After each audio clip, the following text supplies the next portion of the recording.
So our Convocation speaker, AnnaMarie Christiansen, is of Maori descent, hailing from the Ngāti tribe, which is part of the larger iwi of Ngapuhi.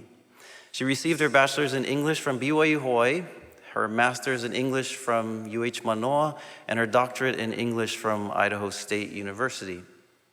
Her current research projects look at Indigenous memory, gender, and institutional history, specifically in the 19th century, Aotearoa, New Zealand.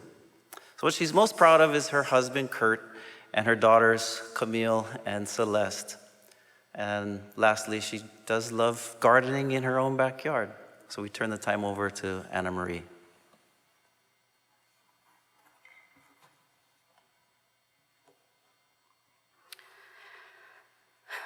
Faculty, staff, students, family, and friends, kia ora koutou katoa. Ngā mihi to Milton, Ryan, and Temanu for the beautiful original composition and for setting the tone for what I'm going to say. In November of 2004, I attended a University of Hawaii lecture. This might help. I attended a University of Hawaii lecture by the well-known Maori writer Witi Ihimaera. The Aotearoa village was there to welcome him, and after their performance, I sat down next to an older Maori man who had come with them to the venue. I knew he didn't work for PCC or live in Laie. I don't know why I turned to him and introduced myself. Just a few minutes into our conversation, I learned that he was my mother's first cousin, Len Pehopa, who was visiting from Australia. Having been born in Australia and growing up on the US mainland, I've experienced several what I call away from Aotearoa Maori moments, but this was the closest one in terms of genealogy. We then hosted him and his wife at our house. We connected with his then Hawaii-based son, Quentin, and most recently have met up with Caitlin, Uncle Len's daughter. This is just one of my stories of space travel, as Tavita Ka'ili refers to as the ongoing encounters across time and space as tauhiva.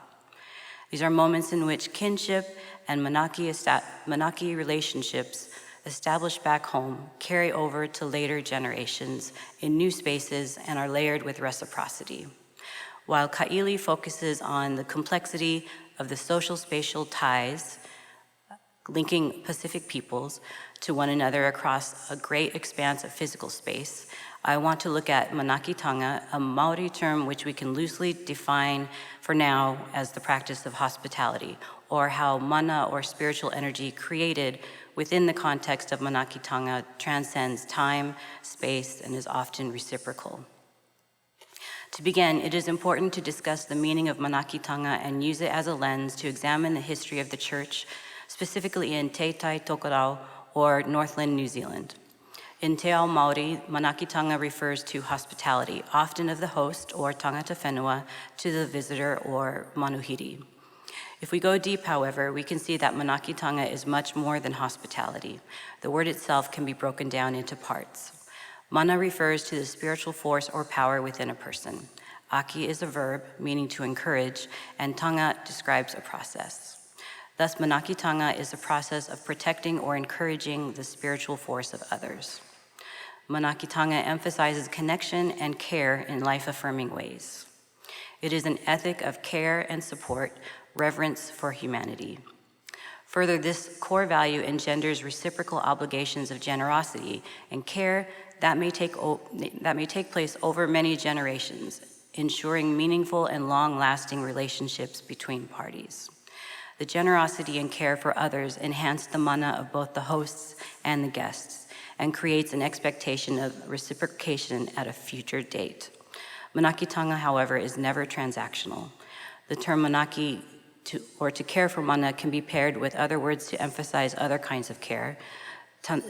Manaaki tangata is to take care of people. Manaaki whenua is a reference to caring for the land. To understand Manaakitanga, we can look just for a moment at its Hawaiian counterpart. In one source, the direct translation of the Maori term Manaaki to Hawaiian is ho'okipa, as both words in their cultural contexts refer to hospitality. Yet, in my limited understanding of Olelo Hawaii, the terms kuleana and malama are better terms to describe the duty of care for people and place. Many of you know already that kuleana refers to responsibility, or more specifically, stewardship. Kuleana also emphasizes a deep reciprocity between those exercising care via responsibility and the people or the place benefiting from it. Kuleana also aligns with the overarching principle of Manaakitanga to protect and nurture others. Further, malama means to care for and protect.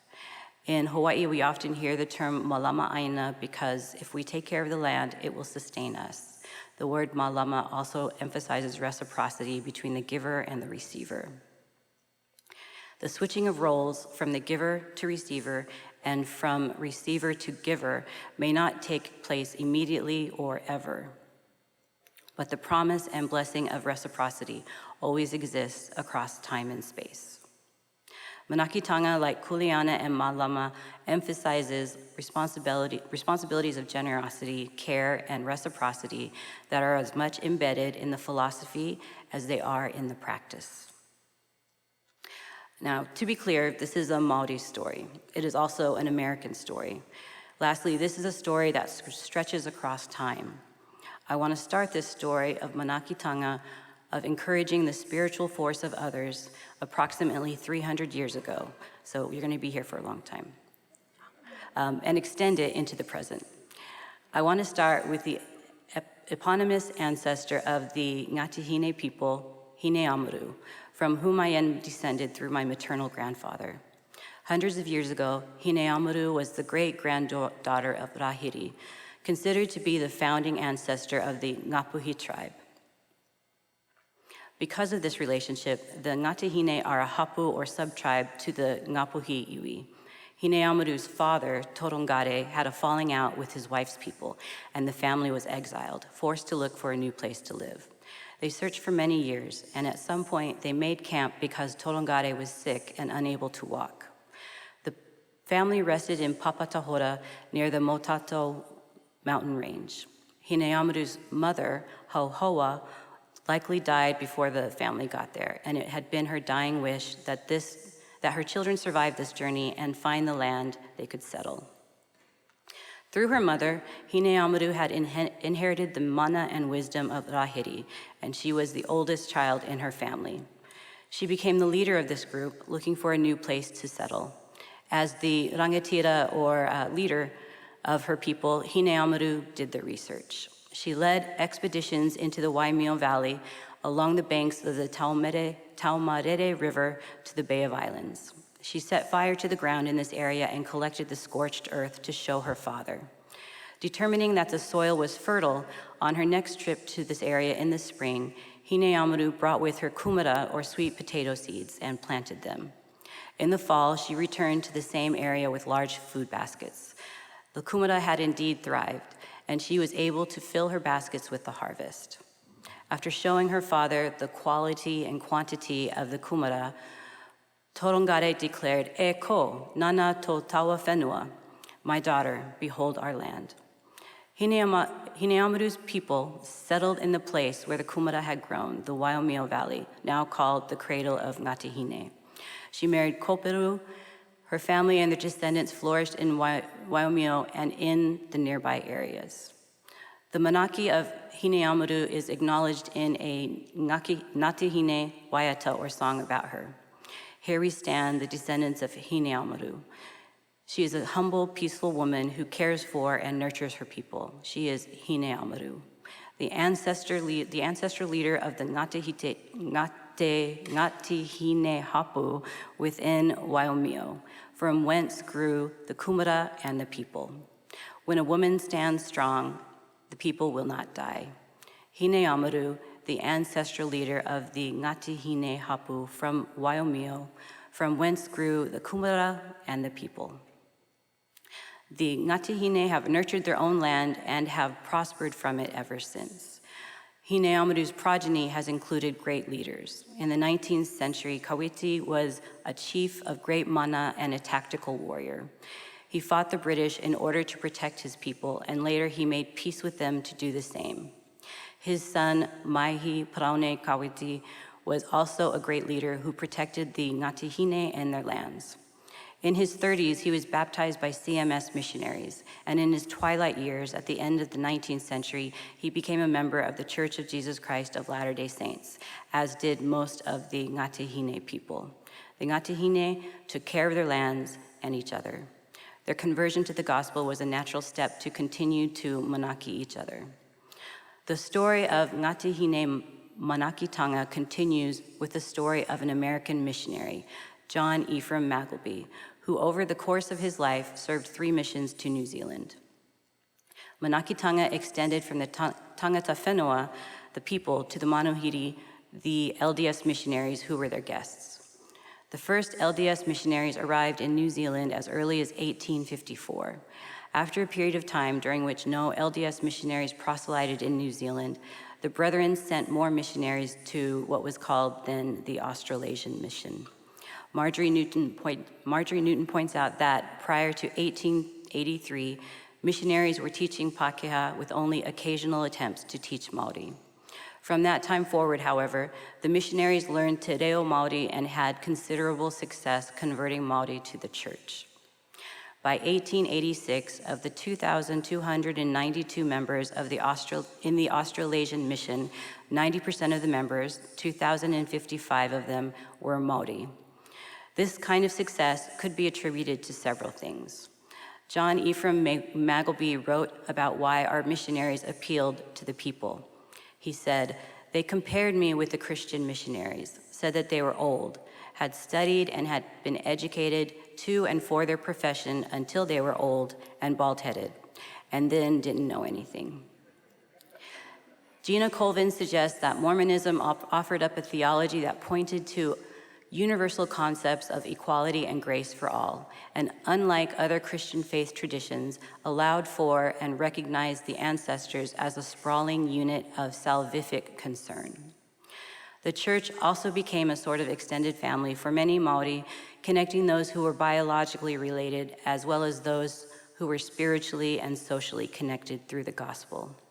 Melissa Inouye writes that Mormonism in New Zealand offered an alternative cosmological structure, a self-contained spiritual and social world that could exist in the interstices between fragmented indigenous order and the colonial status quo by virtue of its inherent marginality.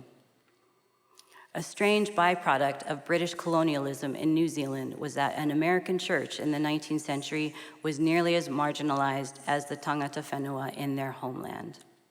Not only did the doctrines of the gospel, the compelling images of the young American missionaries, and the family emphasis of LDS congregations draw Māori to the church, there are various accounts of tohunga matakite, or seers, who prophesied about the coming of the missionaries.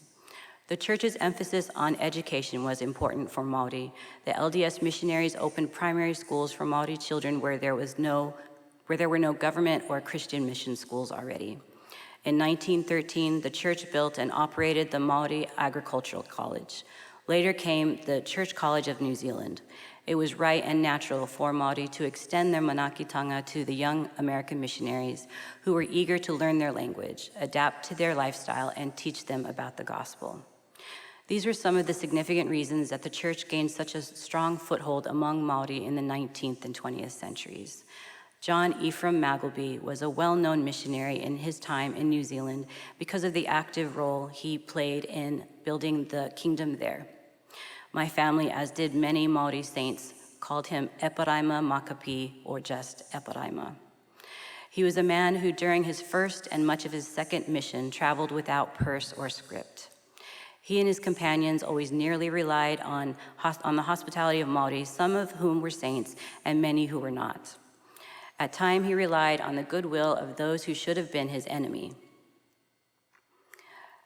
Many of us in the church are familiar with the great works of Matthew Cowley when he was a mission and then a mission president.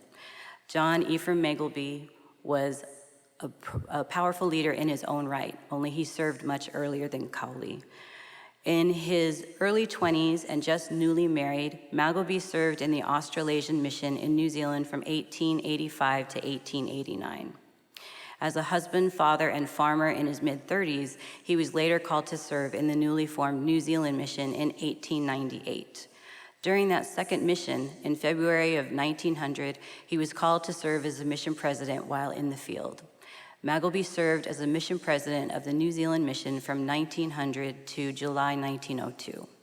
Finally, at the age of 65, Makapi, this time with his wife, returned to serve as the mission president of the New Zealand mission from March 1928 to June 1932.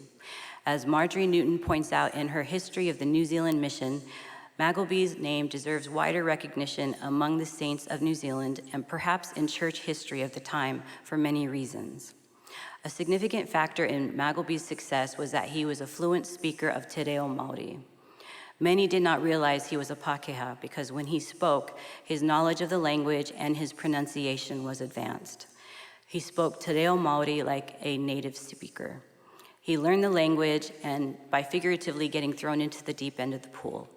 Early in his mission, he was left alone with Māori saints near Gisborne to learn their language from August to October. About this time, Makapi wrote, "For most of a week I fasted, going each day to the top of a high mountain. There I unraveled my heart, the narration of which would take too long in writing. Suffice it to say, I found God's Spirit, which served as an answer to my soul. I covenanted with God that if he would help me with the Māori language so that I could deliver my message, I would stay and preach as long as he wanted me to. I kept my promise, and so did he." By early November, he wrote, "I spoke with better freedom and could give vent to more of my wishes than ever in the Māori language, which I count to their great desire of hearing from me. I thank God for the utterance he gave me in the language." During his mission, it was clear that Eparaima Makapi had a deep appreciation for the people he served. He wrote, "Oh, how I feel to thank God for opening the hearts of this people toward us. They treat us as if we were kings or priests. I have so far been treated better, if possible, than I would have been among the saints at home." Māori had a tremendous respect for Elder Makapi because of the love he had for them. Often he and his companion would travel from village to village, depending on the Manaakitanga of members and non-members alike. The presence of American missionaries often drew the attention of everyone in the vicinity, and so their events were well attended. He spoke to the people in their language, he gratefully broke bread with them, and accepted whatever accommodation available. He would teach principles of the gospel to the people gathered and then stayed up late with them, singing and what he called whaikoreroing, or talking and speech-making. One account of Makapi's first mission that has been mythologized was when a local chief harassed local Māori members and threatened to do the same to any missionaries who tried to teach in that area. Despite the threat, Makapi and his companion went there to check on the members. The chief and his men tied him and his companion to a fence post for 3 days, and after that took them as hostages in a nearby home, refusing to release them until they signed a document agreeing to leave the area and never return. The elders held out for 2 days, hoping that the local police would come for them. After realizing no one was coming to free them, Makapi wrote and signed a document that said, we hereby testify or witness that we will not come and endeavor to preach the doctrine which we proclaim to be the word of God to Te Hati or any of his people who reject us or don't want to hear us." Te Hati and his cohort only stopped persecuting those of the faith after a hui during which the Minister of Māori Affairs called for a stop to the conflict. He listened to both sides, and after reading the articles of faith provided to him by Makapi, he stated that the government would sustain all churches under the law, that the Mormons had as much right as the English church. He was quoted as saying, "You must not persecute them. If you do, the government will punish you." Makapi had not only survived the original attack, but he managed to get informal recognition for the church from the government. Over 30 years later, and during his third mission to New Zealand, John Ephraim Makapi wrote in his journal about his old enemy, Te Hati. On the way up to meet a Māori friend, while standing talking to him, up comes the Māori chief who is the means of having Elder Johnson and I tied up in the year 1886. Then he was an enemy to me, but now a friend. I shook his hand warmly as he also did mine. Here are some of the many reasons that John Ephraim Magleby was revered to be a great missionary to the people. He had a deep and abiding love for the people he served, untinted by any hint of racism or patronage. He had patience and tolerance for gradual cultural change. He realized that LDS Māori were navigating between Te Ao Māori and the culture of the church. He knew that it was near impossible for Māori members to adhere immediately to some church policies. He taught that making some progress was better than making none, and that severe discipline would not work. Because of this, he rarely excommunicated members. The people bore witness to the many miracles he wrought through the blessings he administered to Māori, members and non-members alike. He was not the only missionary to return as a mission president, but in both of his terms as president, he invited innovation benefiting the LDS members in New Zealand.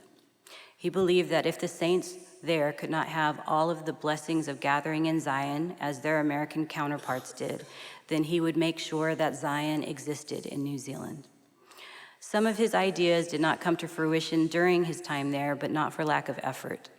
During his first time as mission president from 1900 to 1902, Magleby organized the first Māori relief societies. He enabled missionaries serving in predominantly Pākehā areas to hold street meetings for the first time. He started to work with the government in persuading them to officially recognize the church. He advocated for and developed the foundation for a mission newspaper, which would later be Te Karere, the message or the news, which was like a mini Ensign-style monthly newsletter in both English and Te Reo Māori. He asked church officials to consider creating a colony in New Zealand for the saints. He suggested in his letters to the brethren that visits to the general authorities to New Zealand would bolster saints' dedication and morale. During his second term as mission president and his third mission to New Zealand, Magleby took steps to ensure the church could rely on its local members for leadership. He called local men to serve as district presidents, thereby allowing missionaries who were serving in those positions to proselyte. He ordained local men as high priests and called local women to serve in auxiliary positions in the mission so that more missionaries could be proselyting. He asked the first presidency to appoint a patriarch for the New Zealand mission and held temple meetings during district conferences to prepare members for international temple trips.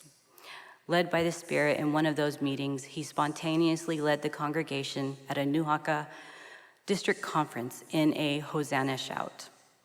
In 1922, President Magleby prophesied that in the days to come, Hamilton will be the gathering place of the saints.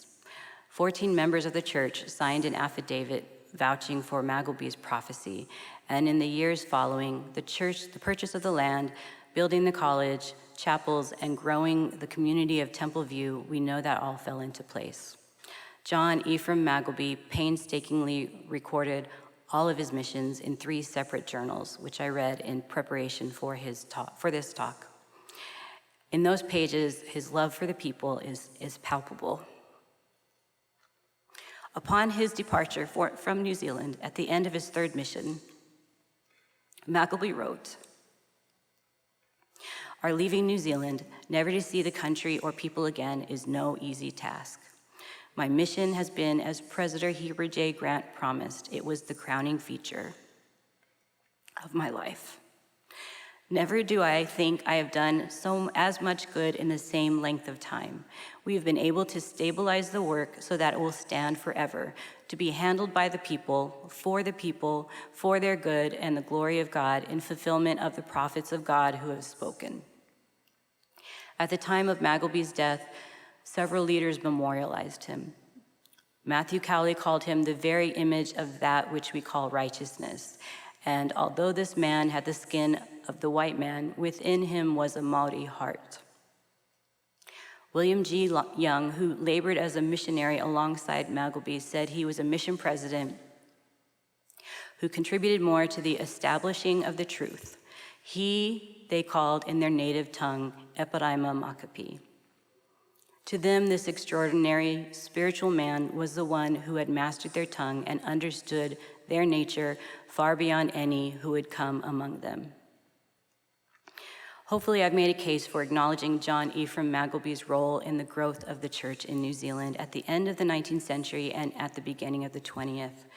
My purpose in drawing attention to his contributions is not only to highlight the work he did in service to God and to Māori, but to explain why the Ngāti Hine considered him to be significant in their own history. Eparaima Makapi's first time up north was in September 1888, at the end of his first mission.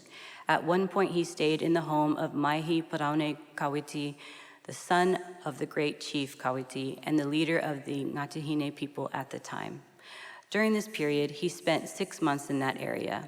Maihi Paraone Kawiti was baptized in 1888, months before his death, and many of his people entered the waters of baptism after being taught by Magleby and his companion.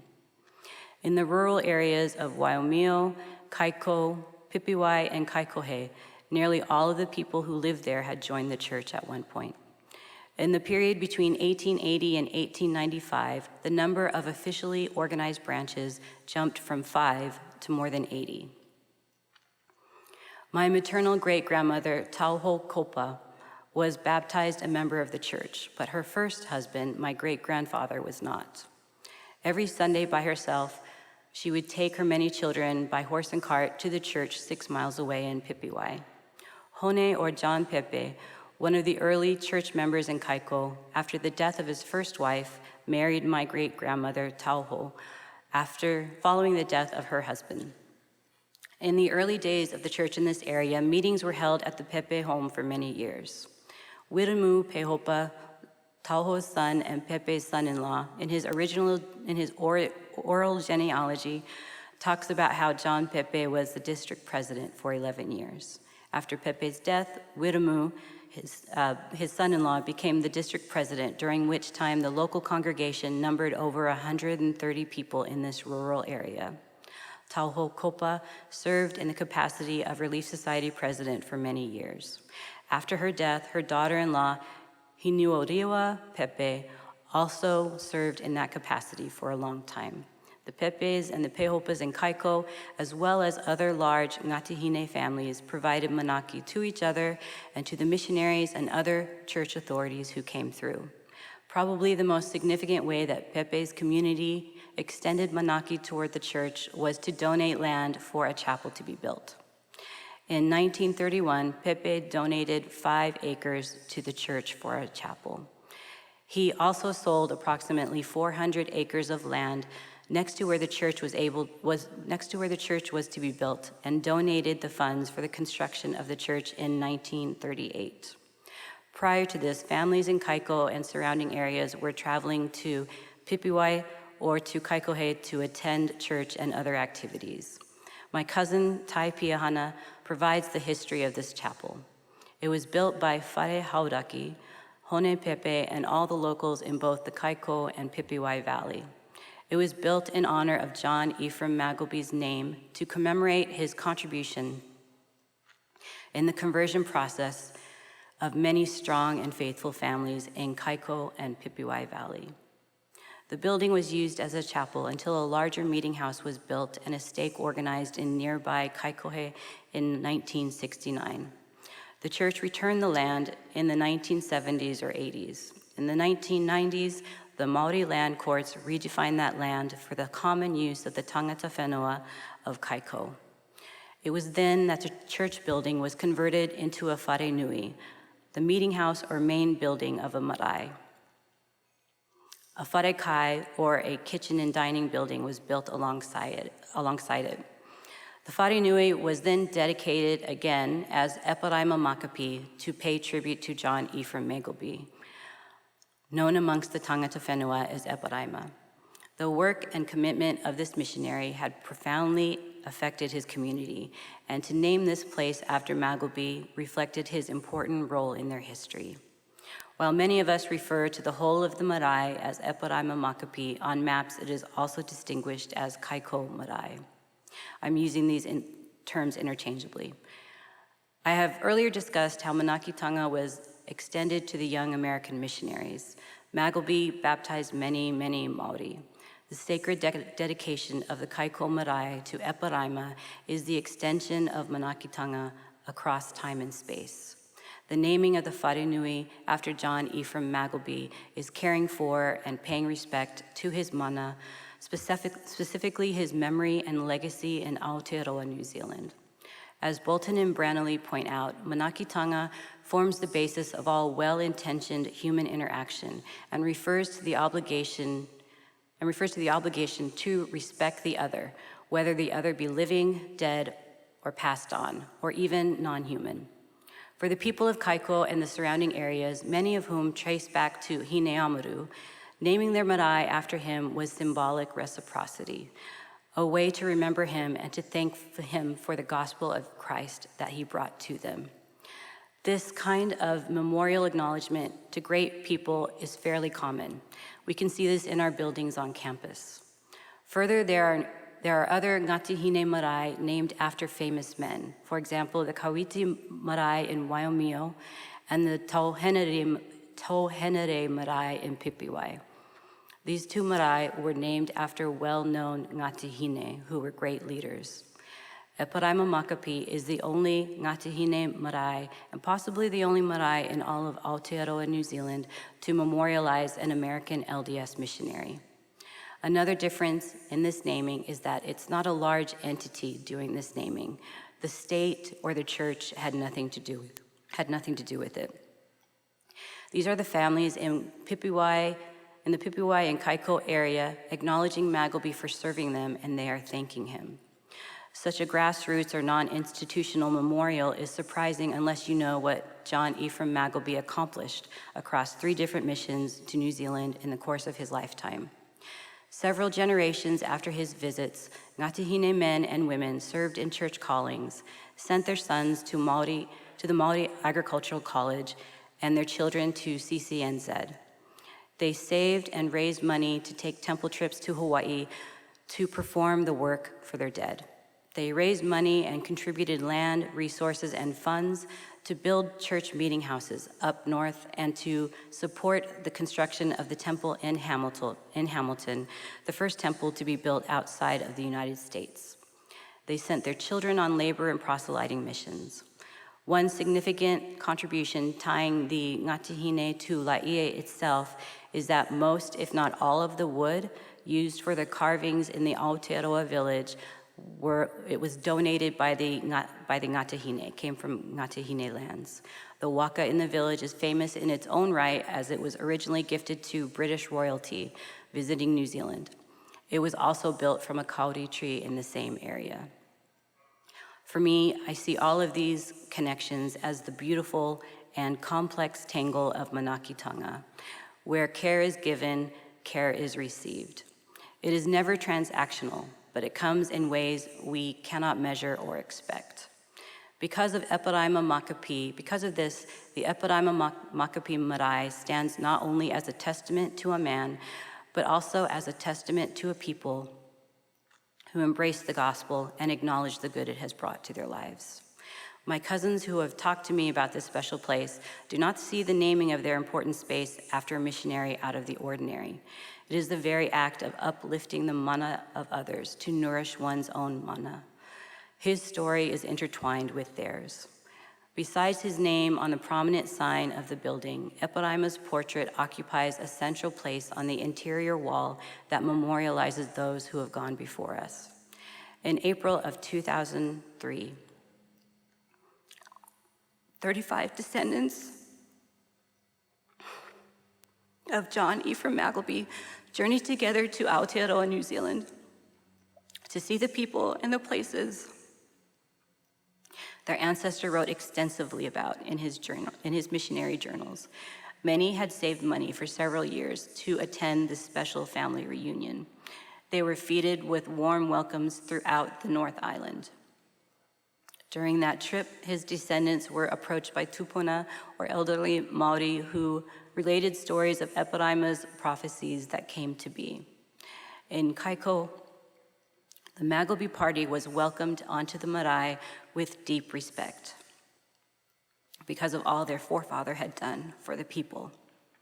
It was a joyous celebration and a triumphant reunion. The people who participated in the duty of care exchange were no longer among them, but their descendants acknowledged this relationship and all of the blessings of it. In effect, it was coming home.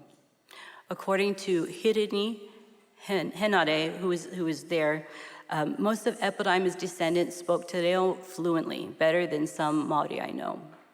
That's me, I'm the some Maori. My mother flew from Las Vegas to New Zealand to attend this reunion. It was important to her not only because the Makapi clan would be there, but she knew all of her whanaunga or relatives would come out for this special occasion. In the middle of being distracted by school and by my young children at the time, I wondered, why would these people name their marae after an American missionary I'd never heard of? That was likely the start of the inquiry into the Eparaima, likely the start of my inquiry into the Eparaima Makapi marae and the history surrounding it. Heidi Magleby Olsen, who is a descendant of Eparaima, commented on a photo of the marae. Somehow, through DNA, I feel a connection to all of you. My dream is to visit my grandfather's marae and meet the descendants of his tribe and his friends. Her words are impactful to me because I feel the same interconnectedness.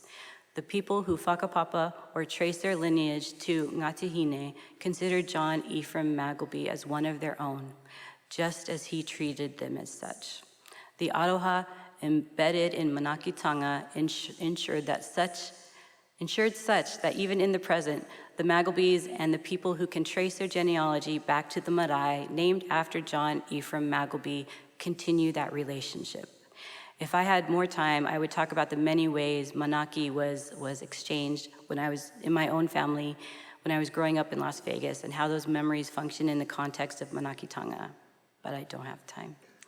Finally, I can't help but see in this story the promises God made to Abraham, that I will establish my covenant between me and thee and thy seed after thee in their generations for an everlasting covenant, to be a God unto thee and to thy seed after thee. And in thy seed shall all nations of the earth be blessed. The Eparaima Makapi marae is a physical representation of that promise and how it was brought to these people. My relatives, my family, and I have been direct beneficiaries of this promise. Darius Simpson has a poem entitled, "Perhaps We Are Our Ancestors' Wildest Dreams." In that title is a compelling idea. We are the sum total of our ancestors' hopes and dreams. The Manaki of our previous generations is with us as we move into the future. Our duty of care comes from the past and extends into the future, just like the covenants made between God and Abraham. This is probably the most significant way that Manaakitanga travels over time and space, and it is our responsibility to remember that and live lives worthy of this potential. Thank you.